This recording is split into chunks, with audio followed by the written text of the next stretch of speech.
네, 우리 구호 외치고 하나님 말씀을 함께 나누겠습니다. 앞에 있습니다. 말씀은 생명입니다. 기도는 능력입니다. 선교는 사랑입니다. 제자는 우리입니다. 말씀의 생명, 기도의 능력, 선교의 사명, 제자된 우리 가을 맞이하는 이 시간에도 다시 한번 우리 마음속에 새겨지기를 간절히 바랍니다. 오늘은 예수님께 미친 사람이라는 제목으로 마가복음 5장 1절에서 20절에 있는 말씀을 본문으로 하나님 말씀을 함께 나누겠습니다. 여러분 성경책 마가복음 5장을 좀 펴놓으시고 들어주시면 감사하겠습니다. 먼저 말씀 전에 퀴즈를 내겠습니다. 여러분 이것을 세 글자로 말하면 뭘까요? 이 그림을 세 글자로 한번 설명해 보십시오. 세 글자. 아닙니다. 잘 보십시오. 예. 미쳤다. 이해가십니까? 네, 지금 돌에 미를 치고 있죠? 그래서 미쳤다. 하는 것입니다. 여러분, 미쳤다라는 말이 좋은 말입니까? 아니면 나쁜 말입니까? 아, 나쁜 말입니까? 좋은 말입니까? 네, 물론 이게 좋기도 하고 나쁘기도 하죠. 좋은데 미친 건 좋은 거고요. 이상하게 미치면 나쁜 거죠. 왜냐하면 정도의 차이는 있지만 사람들은 다 미쳐서 산다고 합니다. 이왕이면 제대로 좀 멋지게 미치면 좋겠죠.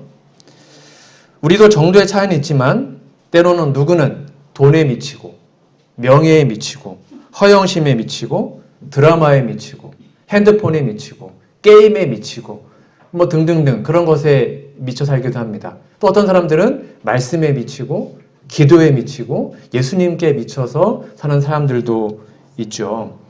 그렇게 긍정적으로 사는 사람들도 생각보다 많이 있습니다. 세상에 성공한 사람들을 보면 다 그 일에 미친 사람들입니다.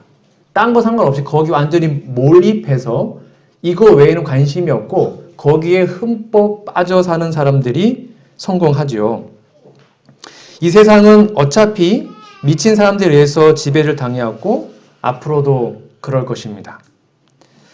마찬가지로 예수님을 정하는 우리가 재림성사라고 말을 한다면 우리들이 예수님의 복음에 미쳐 있어야지만 어두운 세상의 복음을 정말로 귀한 빛을 잘 전할 수가 있는 것입니다.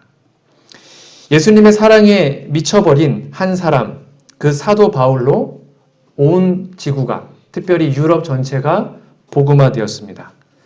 그렇다면 21세기의 현대 교회, 이 마지막 남은 교회는 누구에 의해서 움직일까요? 결론입니다. 예수님께 미친 사람, 예수님의 말씀에 심취한 사람, 예수님의 복음에 사로잡힌 사람들이 이 마지막 시대에 하나님의 남은 운동을 이끌고 늦음이 성령을 받은 후에 결국 재림을 맞이하게 될 것입니다. 오늘은 오늘 말씀을 통해서 성경적으로 미쳤다라는 말의 의미가 무엇인지를 좀 살펴보겠습니다. 첫 번째입니다. 함께 좀 읽어볼까요? 시작. 미친 사람들은 무엇에 사로잡힌 사람들이다. 오늘 본문 말씀에 보면 마가복음 5장 1절에서 4절입니다. 예수께서 바다 건너편 거라사인의 지방에 이르러 배에서 나오심에 곧 더러운 귀신 들린 사람이 무덤 사이에서 나와 예수를 만났습니다. 그 사람은 무덤 사이에 거처하였는데 이제는 아무나 쇠사슬로도 맬 수 없게 되었으니 이는 여러 번 고랑과 쇠사슬에 매였어도 쇠사슬을 끊고 고랑을 깨뜨렸음이로라. 그리하여 아무도 같이 읽어볼까요? 시작. 아무도 저를 제어할 힘이 없는지라. 오늘 본문에 보면 두 사람의 광인, 쉽게 말하면 미친 사람이 나옵니다. 이 사람들은 더러운 귀신에 들린 사람입니다. 즉 귀신 들렸다라는 말은 뭐냐면 귀신에 사로잡혀 있다. 귀신에 사로잡혀서 살고 있다라는 것입니다. 즉 미친 사람들의 특징이 뭐냐면 어느 것에 사로잡혀 사는 사람들입니다. 우리 모두는 다 사로잡혀 삽니다. 자신이 좋아하고 관심 있고 사랑하는 무언가가 있습니다. 거기에 흠뻑 빠져서 사는 것이죠. 세상에 사는 사람들은 모두 다 무언가에 사로잡혀 살고 있습니다. 많은 사람들이 욕심에 사로잡혀 삽니다. 또한 열등감, 모멸감에 사로잡혀 삽니다. 또 교만심에 사로잡힌 사람들은 다른 사람들을 하찮게 보고 무시합니다. 돈에 사로잡힌 사람들은 그저 돈밖에 모릅니다. 돈을 벌기 위해서 자신의 모든 것을 희생하죠. 건강까지도요. 아니면 신앙까지도. 성경은 우리의 삶을 이렇게 얘기하는데요. 로마서 7장 22절입니다. 내 속 사람으로는 하나님의 법을 즐거워하되. 그러니까 우리가 다 이런 마음이 있어요. 이왕이면 잘 살고 싶고 예수님은 잘 믿고 싶어요. 그런데 내 지체 속에서 다른 한 법이 내 마음의 법과 싸워 내 지체 속에 있는 죄의 법 아래로 나를 사로잡아 오는 것을 보는도다. 이왕이면 내 마음속에 진심, 아마 여러분 다 똑같을 겁니다. 여러분 정말 오늘 아침에 배웠던 교과 토의처럼 온유한 사람 되고 싶으시죠? 그렇죠? 누가 뭐라 그래도 늘 행복하고 웃음을 잃지 않고 짜증내지 않고 분노하지 않고 누구든지 다 용서해주고 사랑을 베풀고 그런 사람 되고 싶지 않은 사람 있습니까? 우리 다 그게 소원이지 않습니까? 이게 그 말이에요. 내 속사람은 이왕이면 하나님의 말씀대로 살고 싶어요. 좀 더 말씀 많이 보고 싶고 잘 안 돼서 그렇지 기도도 많이 하고 싶고 전도도 좀 하고 싶고 다 그게 우리의 본심이고 진심이에요. 내 마음속에는 악한 습관과 분노와 게으름을 버리고 막 다니엘처럼 요셉처럼 뭐 바울처럼 막 그렇게 살고 싶은 정말 진심이 있습니다. 또한 모세처럼 지면에서 가장 온유한 사람이 되고 싶죠. 그런데 그게 잘 돼요? 안 돼요? 안 돼요. 그게 문제입니다. 때로는 분노에 사로잡혀서 작은 일에도 짜증이 나고 화가 나죠. 누가 날 건드리면 버럭버럭 소리를 지르죠.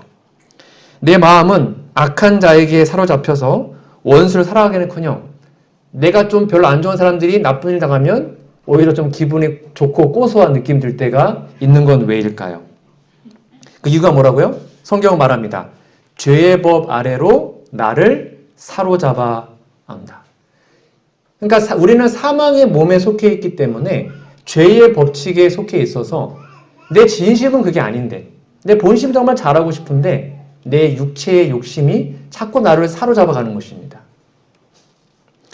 그래서 바울은 이러한 자신의 경험을 탄식하며 이렇게 고백했죠.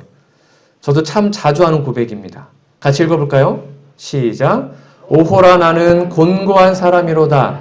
이 사망의 몸에서 누가 나를 건져내랴. 내 힘으로 안 되는 것입니다. 이 곤고하다가 계시록 3장의 라오디게 교회에 표현되어 있습니다. 그렇죠? 라오디게 교회의 특징이 뭐예요? 곤고하고 가련하고 벌거벗은 것. 딱 2번 나와요, 이 단어가. 그러니까 바울이 말합니다. 나는 곤고한 사람이다. 이 사망의 몸에서 누가 나를 건져낼 수 있겠냐. 정말 벗어나고 싶다. 분노하는 마음, 쉽게 삐지는 마음, 원수를 용서하지 못하는 마음, 불평하는 마음, 헌신하지 못하는 마음, 뜨뜻미지근한 마음. 이것이 바로 사망의 몸에 속한 사람들의 특징인 것입니다. 이런 사람들은 결국 영원한 사망의 길로 가게 될 것입니다. 그래서 몸부림칩니다. 여기서 벗어나고 싶어서 정말 이를 악물고 결심을 하죠. 그런데 그것이 작심삼일 될 때가 참 많이 있습니다. 마치 썩은 새끼줄같이 우리의 소망에 우리의 결심은 금방 끊어지는 것이죠. 그런데 바울이 여기서 끝나지 않았습니다. 로마서 7장 이후의 8장에서 결국 그 바울을 해방시켰던 한 귀한 복음을 설명하고 있습니다. 로마서 8장 1절 2절입니다. 같이 읽어보겠습니다. 시작. 그러므로 이제 그리스도 예수 안에 있는 자에게는 결코 정죄함이 없나니 이는 그리스도 예수 안에 있는 생명의 성령의 법이 죄와 사망의 법에서 너를 해방하였음이니라. 여기 보니까 바울이 그렇게 고민하다가 결국 예수님 안으로 들어가기로 결심합니다. 여기 예수님 안에 있는 자라는 것은 뭐냐면 예수님이 너무 좋은 것이죠. 예수님의 사랑에 매료되어서 그분과 함께 있는 너무 좋은 것입니다. 내 마음을 열고 그분을 받아들인 것입니다. 즉 누군가가 너무 좋지 않으면 함께 있기 싫습니다. 사이 안 좋은 사람과 함께 있는 게 진짜 곤욕이거든요. 근데 내가 너무 좋아요, 누군가가. 너무 좋으면, 너무 사랑하면 그 사람과 뭐 하고 싶어요? 함께 하고 싶거든요. 바울은 예수님과 함께 하다 못해 예수님 안으로 들어가 버립니다. 믿음으로. 그러자 2절 보니까 그리스도 예수 안에 있는 생명의 성령의 법이 죄와 사망의 법에서 바울을 해방시킵니다. 예수님의 삶에 매료된 것이죠. 완전히 사로잡힌 것입니다. 그러자 예수님의 삶을 따라가기 위해서 바울이 이렇게 변합니다. 여러분, 이 고백이 우리 안에 없다면 우리는 예수님의 사랑을 아직 경험하지 못한 것입니다. 이 고백이 있는 사람이 하늘에 가는 것입니다. 볼까요? 그러나 무엇이든지 내게 유익하던 것을, 내게 유익하던 것, 즉 내가 좋아했던 거예요. 나의 죄에 탐닉했던 것, 나의 만족을 위해서 했던 것. 그게 그 말이에요. 내게 유익했던 것을 내가 그리스도를 위하여 다 해로 여겼다. 원래는 이렇게 뭔가 TV 보고 드라마 보고 뭔가 더 세상을 좋아했는데 그것을 이제는 버렸다는 것입니다. 예수님 더 좋은 것이니까. 8절 또한 모든 것을 해로 여김은 내 주 그리스도 예수를 안다는 것이 경험적 알면 말하는 것입니다. 그분을 만나는 것. 가장 고상함을 인함이라. 그 다음이 중요합니다. 내가 그를 위하여 모든 것을 잃어버리고 배설물로 여김은 그리스도를 얻고. 바울은 분명히 고백합니다. 예수님 한 분이면 끝. 다른 거 다 필요 없습니다. 나의 모든 것이 뭐라고요? 배설물. 더 쉽게 얘기하면 뭡니까? 똥이라는 것입니다. 내가 갖고 있는 것 모든 것 그거 다 똥 오줌입니다. 아무것도 아닙니다. 배설물로 다 버릴 겁니다. 나에게 가치가 없어요. 예수님 한 분이면 족합니다. 이 고백이 진심으로 들어온 사람들, 내 마음속에 진심으로 이 고백이 된 사람들이 예수님을 믿는 사람들입니다. 이런 사람들이 어디 가는 거냐면 하늘에 가는 거예요. 바울은 이것에 사로잡혔습니다. 우리들이 가진 문제는 딱 하나밖에 없습니다. 결국 왜 삶에 여러 가지 문제들이 생기는가? 왜 그런 것들이 잘 해결되지 않는가? 내 본심은 이런데 왜 잘 안 되는가? 바로 예수님의 그 사랑에, 예수님의 그 가치에, 예수님의 한 분이면 족하다는 그 엄청난 복음에 매료된 적이 없는 것입니다. 정말 그것을 진심으로 경험하지 못한 것이죠. 베드로전서 2장 3절 이렇게 우리에게 얘기합니다. 너희가 주의 인자하심을, 그분의 사랑을 맛보았으면, 무슨 말입니까? 경험하며, 진짜 경험하면, 이론이 아니라 진짜 경험하면 그리하라. 그렇게 된다는 것이죠. 사도행전 550페이지 이런 말씀이 있습니다. 부드럽고 사람을 이끄는 그리스도의 사랑을 전혀 경험하지 못한 사람들은 다른 사람들을 생명의 샘으로 인도할 수 없다. 아하, 이것이 문제였다는 것입니다. 저를 포함하여 오늘날 재림교단에 귀한 성령의 역사, 어떤 새로운 영혼이 들어오지 못한 이유가 이것입니다. 하나님의 사랑을 경험하지 못한 사람은 전도할 수가 없어요. 성경 많이 하나로도 전도가 안 돼요. 나도 그걸 못했는데 누군가에게 그걸 어떻게 전하겠습니까? 사도는 말합니다. 우리가 말로만 사랑하지 말고 오직 행함과 진실함으로 하자고 편지한다. 그 다음에 같이 읽어볼까요? 시작. 그리스도의 품성의 완성은 마음속에서 끊임없이 다른 사람들을 도와주고 축복하고자 하는 충동이 솟아오를 때 달성된다. 아하, 이거였습니다. 예수님의 품성대로 우리가 변화되는 방법이 뭐라고요? 끊임없이 다른 사람을 도와주고 축복해주고 누군가를 이렇게 하고 싶은, 그에게 복음을 전하고 그에게 사랑을 나누고 싶은 그 충동이 계속 올라올 때 완성되는 것입니다. 혹시 우리들의 인생이 바닥을 치고 있다면 그 이유는 무엇일까요? 혹시 우리들의 삶이 아직도 계속 하나님의 말씀으로 변하지 못했다면 그 이유는 무엇입니까? 바로 예수님의 사랑에 사로잡히지 못한 것이죠. 바로 저의 삶, 우리의 삶이 그렇다면 다시 한번 예수님의 십자가를 바라보고 그분 앞으로 나아가야 합니다. 예수님 안으로 들어와야 합니다. 그것이 예수님께 사로잡힌 사람들의 첫 번째 모습입니다. 자, 그러면 두 번째입니다. 같이 읽어볼까요? 시작. 미친 사람은 아무도 제어할 힘이 없다. 즉 어디엔가에 미쳐 있으면 그걸 말릴 사람이 있습니까? 못 말려요. 못 말려. 진짜 못 말립니다. 마가복음 5장 3절 4절을 보면 성경은 이렇게 얘기합니다. 그 사람은 무덤사이에 거처하였는데 이제는 아무나 쇠사슬로도 맬 수 없게 되었으니 막 미쳐 날뛰니까 그를 쇠사슬을 매고 싶었어요. 사람들이.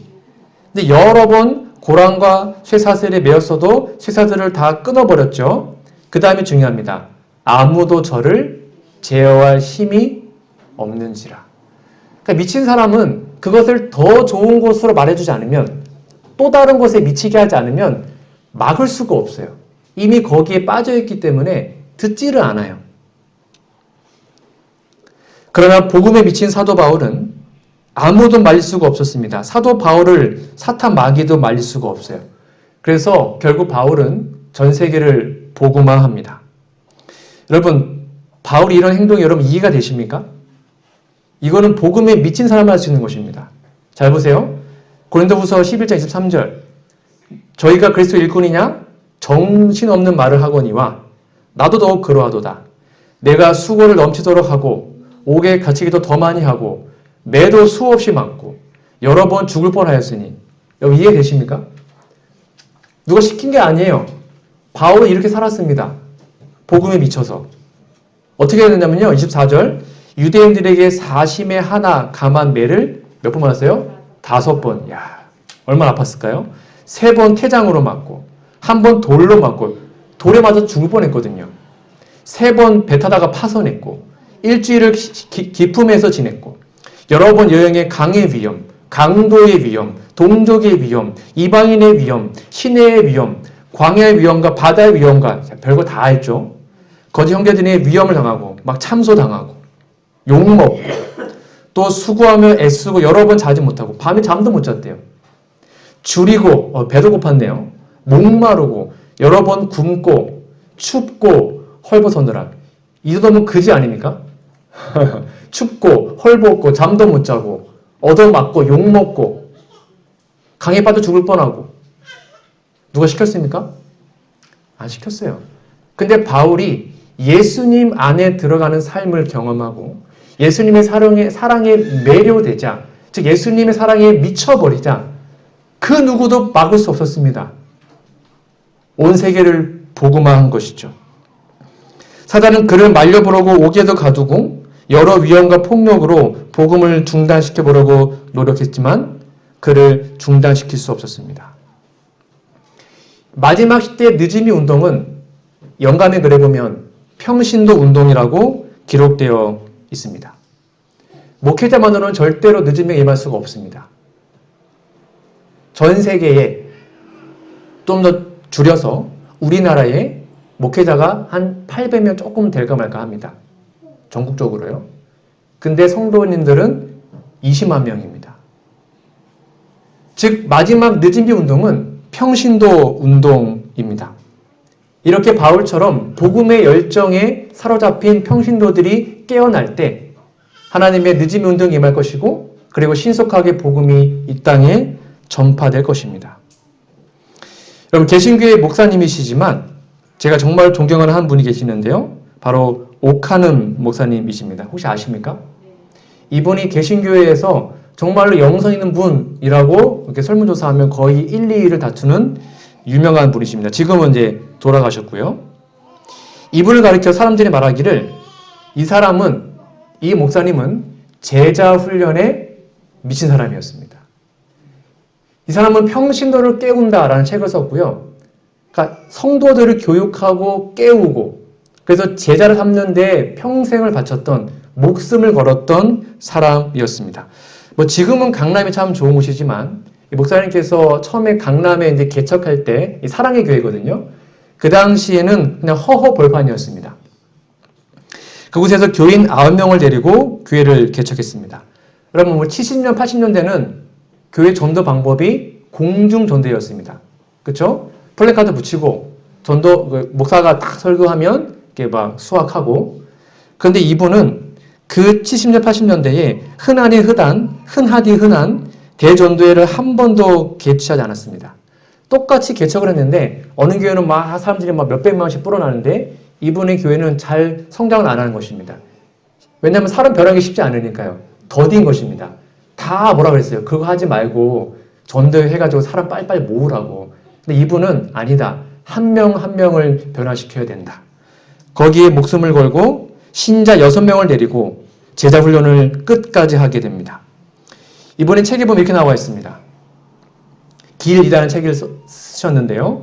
요즘 목회자들은 물량주의에 빠져서 한 사람 비전을 잃었다. 그러니까 그냥 많이 오는 걸 좋아하는 것입니다. 약해 보이는 여자 성도 한 명을 놓고도 하나님이 저를 붙드시면, 즉 그가 복음에 미치면 엄청난 역사가 일어날 것이라고 믿고 기도하는 비전이 없다.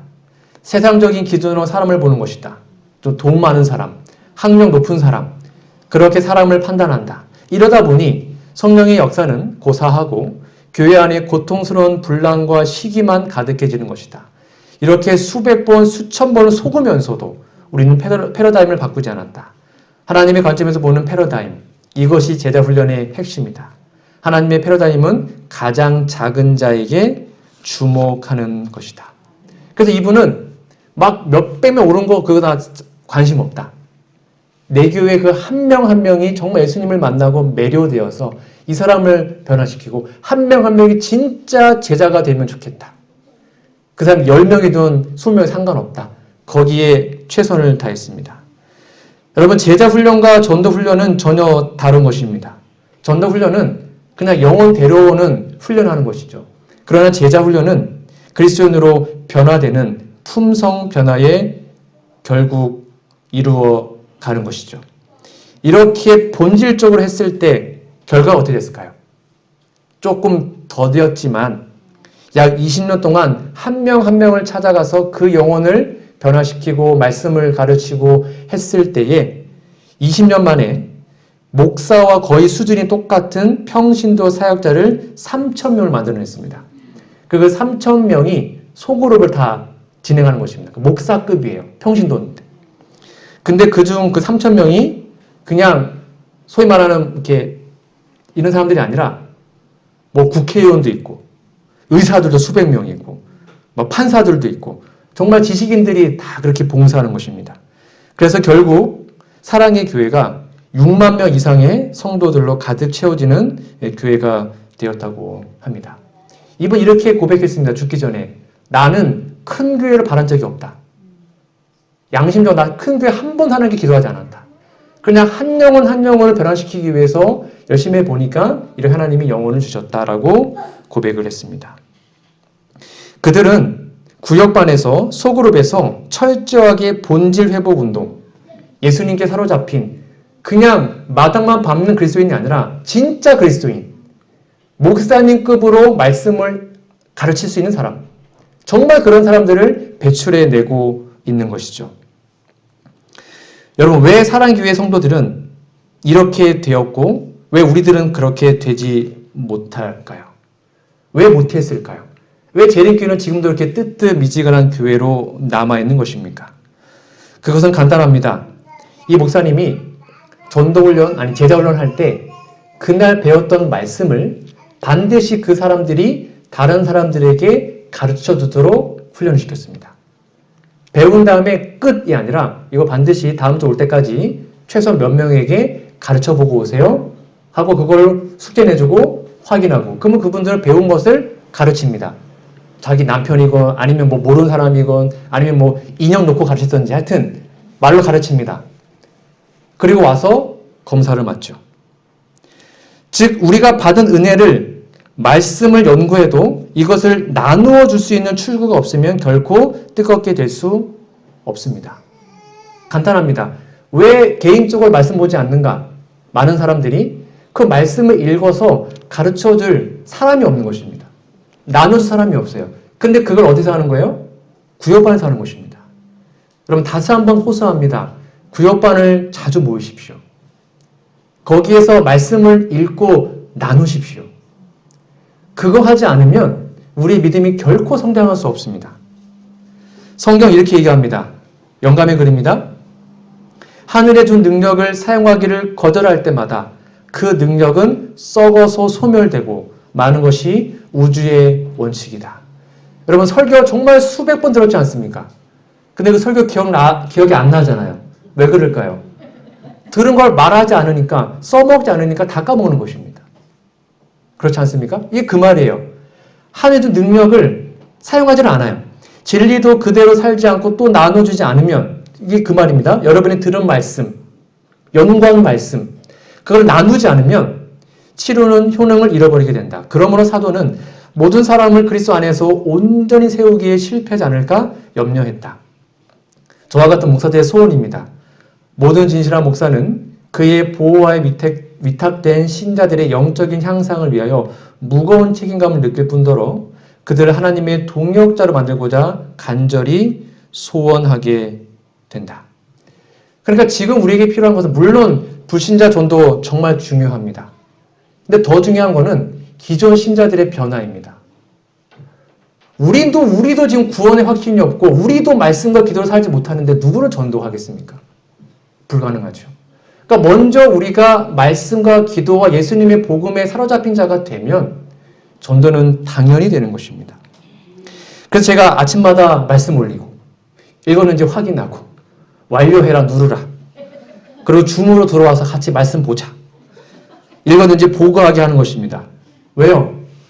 그렇게 해서 함께 말씀으로 변화되고 싶은 것이죠. 알아서 하는 게 아니라 읽었는지 확인하는 것이죠. 여러분, 이것이 우리의 지식을 쌓는 방법인데요. 히브리 사람들은 공부 방법이 특이합니다. 히브리 도서관에 가잖아요. 히브리인들 도서관에 가면, 유대인들 도서관에 가면 조용하지 않습니다. 되게 시끄럽습니다. 그들은 공부할 때 서로 배운 것을 가르쳐줍니다. 2인 1조가 돼가지고 내가 설명합니다. 그 사람이 설명합니다. 그게 히브루타 방식이에요. 보세요. 강의 듣는 건 남는 게 5%밖에 안 들어요. 여러분 맨날 설교 들어도 믿음이 절대 성장할 수 없습니다. 다 까먹잖아요. 5%밖에 안 남아요. 거의 효과 없는 것입니다. 읽는 거 10%, 수강 듣는 거 뭐 23%, 그 다음에 토의하는 거, 집단 토의가 50%. 그래서 교과 토의가 그나마 좋은 거예요. 50%. 그 다음에 실전 해보리가 75%. 그 다음에 서로 설명하는 것이 90%를 기억에 남게 됩니다. 같이 밑에 글씨 읽어볼까요? 시작. 설명할 수 없다면 아는 것과 경험한 것이 아닙니다. 꼭 기억하십시오. 누군가 여러분께 물어봅니다. 거듭남이 무엇입니까? 여러분 설명할 수 있습니까? 거듭남 어떻게 되는지? 설명할 수 없다면 여러분 경험한 것이 아니에요. 그렇지 않습니까? 만약 누군가가 여러분들에게 여기 영월 기차에 어떻게 갑니까? 라고 물어보면 설명할 수 있죠. 왜요? 내가 가봤으니까. 근데 믿음이 뭡니까? 어떻게 구원받아요? 어떻게 기도하는 것이죠? 누군가 물어봐요. 구도자가 여러분들에게. 잘 모르겠는데 그러면 여러분 아는 게 아니에요. 경험한 게 아니에요. 그 단어 안다고 아는 게 아니에요. 내가 설명할 수 없으면 경험한 것이 아닙니다. 내가 설명할 수 없으면 아는 것이 아닙니다. 속지 마십시오. 그러니까 내가 지금 믿음, 거듭남, 기도, 예언 그런 모든 것들을 내가 혹시 진짜 경험했다면, 내가 알고 있다면 목사님한테 넘기지 않아도 누군가 여러분에게 와서 물어보면 설명할 수 있습니다. 있어야 합니다. 경험했으니까. 이러한 아름다운 경험이 우리의 삶에 있기를 간절히 바랍니다. 자꾸 얘기하십시오. 사람이 없으면 저는 대학교 때 그랬습니다. 그냥 인형 갖다 놓고 얘기했습니다. 전도부 훈련할 때. 안녕 한 다음에 얘기했어요. 그렇게는 하는 게 나아요. 인형 눈깔 붙여놓고 했어요. 베개에다가 이렇게 눈깔 이렇게 붙여놓고 이렇게 했습니다. 자꾸 얘기하셔야 합니다. 교과토요 시간 때 교사님들이 말하기 전에 여러분 자꾸 말을 하셔요. 그게 좋은 것입니다. 내가 오늘 이거 느꼈는데 자꾸 말하시는 것입니다. 그래야 우리의 삶이 변화됩니다. 세 번째 읽어보겠습니다. 시작. 우리 모두는 예수님께 미친 사람이 되어야 합니다.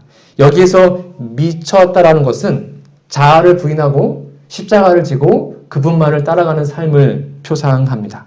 자, 그러면 어떻게 해야 예수님께 미친 사람이 될 수 있을까요? 첫 번째는 개인적인 에너지 충전이 필요합니다. 뭔가 힘이 있어야 그 일을 할 거 아닙니까? 힘이 없는데, 사투리로 메가리가 없는데 그 일을 할 수가 없어요.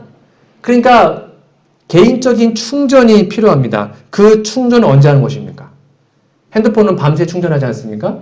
우리의 영혼의 충전은 언제 하는 것입니까? 매일 아침마다 하는 것입니다. 새벽마다 하는 것입니다. 그러므로 재림교회가 저 여러분이 개개인이 새벽을 깨우지 않으면 결코 늦음이 임할 수 없습니다. 우리가 새벽을 깨우고 아침에 시간을 구별해서 하나님을 만나지 않으면 믿음 성장 불가능합니다. 제가 단언합니다. 불가능합니다. 저는 올빼미형인데요. 아닙니다. 바꿀 수 있고 바꿔야 합니다. 성경은 분명히 모든 그리스도인들은 다 새벽을 깨웠습니다. 첫 시간 하나님께 구별했습니다. 눈 뜨자마자 내 마음과 생각을 하나님께 드렸습니다. 그것을 매일 반복했습니다. 그렇게 충전했습니다. 그렇게 충전되어야 영적인 힘을 갖고 그 하루를 살아가는 것이죠. 저 영월교회가 새벽마다 우리 온라인으로 새벽 기도를 합니다. 제가 끝에 맨날 읽어주는 구절입니다. 아침마다 그대 자신을 하나님께 바치라. 그리고 이 일을 그대의 첫째로 할 일로 삼으라. 또한 기도하기를, 이 기도 여러분 매일 하시는 겁니다. 오 주여 나를 받으사 온전히 당신의 것으로 삼으소서. 나는 나의 모든 계획을 당신의 발 앞에 놓나이다. 오늘 나를, 내일이 아니에요. 오늘 나를 당신의 일에서 주시옵소서. 나와 같이 해주시고 나의 모든 일이 당신 안에서 성취되게 하옵소서 할 것이다. 이것이 날마다 행할 일과이다. 아침마다 그 날을 위하여 자신 하나님께 마치라. 모든 계획을 하나님께 맡겨 그의 섭리에 따라 행하기도 하고 그만두기도 할 것이다. 그 다음이 중요합니다. 이렇게 함으로써 같이 읽어볼까요? 시작. 이렇게 함으로써 그대들은 날마다 그 생애를 하나님의 손에 맡기게 되고 따라서 그대의 생애는 그리스도의 생애를 모방하게 될 것이다. 예수님의 품성을 담는 방법이 뭐라고요? 날마다, 새벽마다, 아침마다 하나님께 내 자신을 들여서 충전하는 것입니다. 이래야 예수님께 미쳐 살 수 있습니다. 이것을 매일 하는 것이죠. 이러한 하나님을 만나고 싶어하는 사람들 하나님은 새벽마다 만나기 위해서 여러분 곁에 오실 것입니다. 대쟁투 599페이지입니다. 이따금 유혹을 저항할 수 없는 것처럼 보이는 이유는 기도와 성경 연구를 게을리함으로 하나님의 허락을 쉽게 기억할 수 없고 성경을 잘 모르는 것이죠. 성경을 무기로 삼아 사단을 대항할 수 없기 때문이다. 그러나 천사들은 신령한 사물을 즐거운 마음으로 배우고자 하는 사람들의 주위에 둘러 있다. 그리하여 그들은 큰 어려움을 당할 때 사람들에게 필요한 바로 그 진리를 기억나게 해줄 것이다. 말씀과 기도로 승리하시되 그 말씀을 아침마다 묵상하고 마음에 새겨야 천사들이 우리가 위급할 때마다 그것을 기억나게 해줘서 이길 수 있는 것입니다. 근데 충전을 안 했는데 할 수가 없는 것입니다. 배터리가 없으면 전화가 안 되잖아요. 충전을 해야 하나님께 기도하고 하나님의 도움을 받을 수 있음을 여러분 꼭 기억하시기 바랍니다. 두 번째, 어떻게 하면 예수님께 미친 사람이 될 수 있을까요? 두 번째는 끈질긴 사람이 되어야 합니다. 그럼 이분 누군지 아십니까? 다 아시죠? 네, 고 정주영 회장님이신데 현대그룹을 창업한 사람입니다. 이분의 3대 경영 철학이 있답니다. 혹시 아십니까? 첫 번째는 뭐냐면 청개구리 같은 사람이 되라. 두 번째는 빈대 같은 사람이 되라. 세 번째는 쥐 같은 사람이 되라. 이게 무슨 말일까? 설명을 간단하게 드릴게요. 첫 번째는 바로 청개구리 같은 사람이 되라는 것인데 이분이 이제 젊었을 때 회장이 되었을 때 그러니까 이분이 회장 되기 전에 젊었을 때 되는 일이 없어서 시리에 빠져서 가출을 했습니다. 그래서 어떻게 살까? 참 가난할 때였으니까 버드나무 아래에서 좀 쉬고 있었는데 이때 한 청개구리가 밑에 있는 것입니다. 근데 청개를 오더니 나무 위로 점프를 하기 위해서 자꾸 이렇게 시도를 한 것입니다. 근데 뿅 하고 뛰었는데 돼요, 안 돼요? 잘 안 돼요. 한 두세 번 뭐 계속 하는 보니까 이분이 이제 신기해서 이렇게 이러고 봤습니다. 과연 저놈이 몇 번까지 할까? 세보니까 30번이 넘었는데도 계속 실패하더래요. 그런데 좀 지쳤겠죠. 갑자기 심호흡을 하더니 얘가 또 시도하는 거예요. 계속. 몇 번째에 성공했을까요? 43번째에 드디어 점프를 해서 그 버드나무에 올라갔습니다. 이때 이 회장님이 충격을 먹은 것입니다. 나는 그냥 좀 힘들다고 집을 나와서 가출했는데 이 미물은 크고 올라가겠다고 포기하지 않고 계속 시도하는구나 하고 정신을 차리고 집으로 돌아와서 다시 열심히 일을 했다고 합니다. 그래서 이분이 제일 싫어하는 게 포기라는 단어입니다. 해봤어? 포기하지 마. 포기하지 마 라고 얘기했다고 해요. 여러분 작심삼일이 뭔 뜻이죠? 단단히 마음 먹은 것이 사흘을 가지 못한다. 이거를 뒤집어야 합니다. 3일마다 작심하면 된다 이 말. 3일마다 결심하면 됩니다. 그렇지 않습니까? 여러분 3일 만에 또 결심을 틀어졌어요. 그러면 또 결심하면 돼요. 말씀 받는데 한 이틀 보고 또 못했네? 그러면 또 말씀 보고 또 기도하고 또 결심하면 돼요. 3일마다 결심하면 다 이뤄낼 수 있습니다. 이게 그 뜻이에요. 아, 난 안 되는 거야. 이게 아니라 안 되면 또 하면 되죠. 안 되면 또 하면 되죠. 결심 또 하면 되죠. 성경이 우리에게 이렇게 얘기합니다. 잠언 24장 16절. 의인은 한 번도 넘어지지 않은 사람이 아니에요. 저 이게 얼마나 감사한지 모릅니다. 여러분, 대저 의인은 7번 넘어질지라도 성경 7은 뭐예요? 완전수죠. 완벽하게 패배했을지라도 난 안 돼! 라고 했을지라도 다시 일어나면 의인이에요. 그렇죠? 근데 악인은 뭡니까? 재앙으로 인하여 엎드러지는. 악인은 한 번밖에 안 넘어져도 역시 안 되지 하고 포기하면 그거 악인이에요. 그러니까 여러분 끈기 있게 기도하고 말씀으로 사십시오. 새벽 깨우다가 안 되면 포기하지 마십시오. 또 결심하십시오. 또 알람 맞춰 놓으세요. 그리고 새벽 기도하십시오. 말씀 잘 읽다가 안 되면 포기하지 마세요. 다시 결심하십시오. 그리고 또 보고하고 또 같이 읽으십시오. 내가 온유한 삶이 되어야지 왜 자꾸 이렇게 화를 내지? 에이 역시 난 안 돼. 포기하지 마십시오. 다시 결심하고 하나님 제 마음을 좀 예쁘게 만들어주세요. 라고 하나님께 기도하시는 것입니다. 다시. 바로 그러한 사람이 예수님의 귀한 복음을 경험하게 될 것입니다. 두 번째입니다. 빈대 같은 사람이 되라. 이게 어떤 사연이었냐면 이 정재 회장님이 이제 항구를 만드는 공사를 독려하기 위해서 이제 공사 현장에 갔다고 합니다. 천막을 치고 자는데 뭐가 가려운 거예요. 불을 딱 켜봤더니 빈대가 너무 많은 것입니다. 그걸 다 잡은 다음에 계속 올라오니까 여기 침대에다가 양 네 발에다가 그릇 대야에다가 물을 담은 것입니다. 그러면 거기 빈대가 이렇게 오다가 물에 빠져버리니까 못 올라올 거 아니에요. 야 역시 이렇게 해놓고는 빈대 못 올라오겠지 하고 잤는데 또 막 근지러운 거예요. 그러다 불을 딱 켜봤더니 빈대가 어디로 온지 아십니까? 천장을 타고.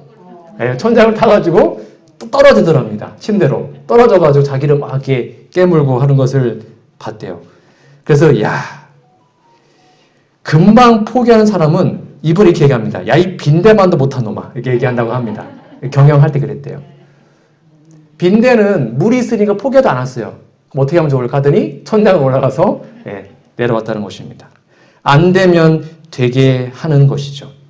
불굴의 의지로 하나님께 기도하고 말씀으로 승리할 때까지 또 기도하고 또 기도하고 또 결심하는 우리 모두가 되기를 간절히 바랍니다.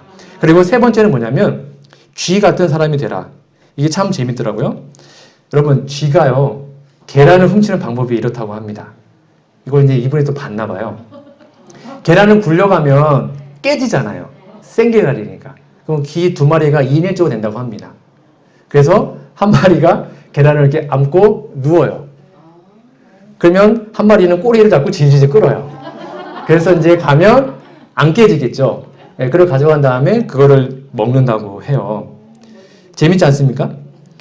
그래서 쥐를 통해서 이 정조 회장님은 협동 정신을 배웠다고 합니다. 그래서 독불장정으로 혼자 고집피운 사람은 야, 이 쥐만 못한 놈아 이렇게 얘기했다고 합니다.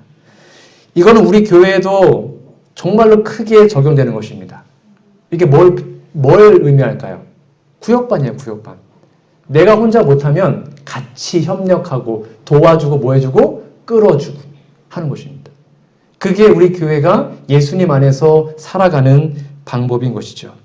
여러분 포기하지 말고 격려하며 협동하여 하나님의 복음을 전하시기를 간절히 바랍니다. 마지막 세 번째입니다. 어떻게 예수님께 미친 사람이 될 수 있을까? 뚜렷한 확신을 가진 사람이 되어야 합니다. 사도 바울은 사도행 26장에 보면 아그리빠 왕과 베스토 앞에서 하나님의 말씀을 증거하는데 이때 바울이 자기가 다메섹에서 예수님 만난 이야기를 경험을 간증합니다. 내가 딱 갔는데 예수님 와서 내 눈이 멀고 그 이야기 아시죠? 딱 간증하자 이 사람들이 듣고 이렇게 얘기합니다. 바울이 같이 변명하며 베스토가 크게 소리하여 가로되 바울아 네가 미쳤다. 너의 많은 학문이 너를 미치게 한다 하니 바울이 가로되 베스토 각하여 내가 미친 것이 아니요 참되고 정신 차린 말을 하나이다. 바울도 미쳤다는 소리 들었어요. 그런데 정말로 복음에 미친 것은 결코 미친 것이 아닙니다. 예수님의 사랑에 미친 사람들은 정상적인 정신 차린 사람입니다. 세상의 말세라고 얘기합니다. 예수님의 재림 얼마 남지 않았다고 얘기합니다. 근데 이때에도 예수님의 재림을 기대하고 기다리지 않는 게 미친 겁니까? 아니면 예수님의 재림을 기대하고 기다리기 위해서 준비된 사람이 더 미친 사람들입니까? 성경 이렇게 얘기합니다. 지금의 때가 어떤 때라고요? 노아의 때와 똑같습니다. 여러분 노아는 그 당시에 어떤 사람이었을까요? 이렇게 써 있습니다. 노아는 광신자로 간주되었다. 노아는 그 당시 사람들이 평가하기를 저 미친 할아버지야. 저 미쳤어. 그게 노아의 모습이었습니다. 그러나 노아의 예언을 기만으로 여겼던 그리고 그를 광신자로 바라보았을 때 바로 그때 하나님의 정하신 때가 다가왔다. 그러면 마지막 때의 늦은비 운동은 재림 운동은 미친 사람들로 맞춰질 것입니다. 노아처럼 하나님의 복음에 하나님의 선교 사명에 말씀과 기도에 미쳐있는 사람들이 이 마지막 때 하나님의 복음을 끝까지 전할 것입니다. 우리는 이런 평가를 들어야 합니다. 너 너무 과한 거 아니야? 그런 말을 들어야 합니다. 너 너무 믿음이 너무 과한 거 아니야? 그런 말이 얼마나 좋은 칭찬인지요. 다 그렇게 들었습니다. 바울도 그랬고 노아도 그랬고요. 이러한 아름다운 사명이 우리에 있기를 간절히 바랍니다. 말씀의 결론 맺겠습니다. 저는 오늘 예수님께 미친 사람이라는 제목으로 말씀드렸는데요. 지금 사단은 예수님의 말씀에 사로잡힐까봐 여러분들을 사로잡으려고 노력합니다. 여러분 말씀 못 보게 하고 기도 못하게 하고 예배 못 나가게 하고 새벽 못 깨우게 막고 있습니다. 그럴 때마다 거기서 포기하는 것이 아니라 그럴 때마다 예수님께로 나아가는 것이 우리의 사명임을 여러분 기억하십시오. 새벽을 깨우시고 말씀과 기도로 예수님을 만나십시오. 그렇게 말씀이 우리의 삶에 들어올 때 우리는 이 말씀처럼 예수의 말씀은 그 불행한 광인들의 어두운 마음을 뚫고 들어갔다. 아침마다 그 거룩한 말씀이 여러분의 마음을 뚫고 들어가서 우리의 죄를 버리고 변화되어 예수님의 마음에 합한 자, 예수님의 사랑에 사로잡힌 자, 그렇게 열성과 믿음이 충만한 자가 우리 모두가 되기를 간절히 바라며 오늘 말씀을 마치도록 하겠습니다.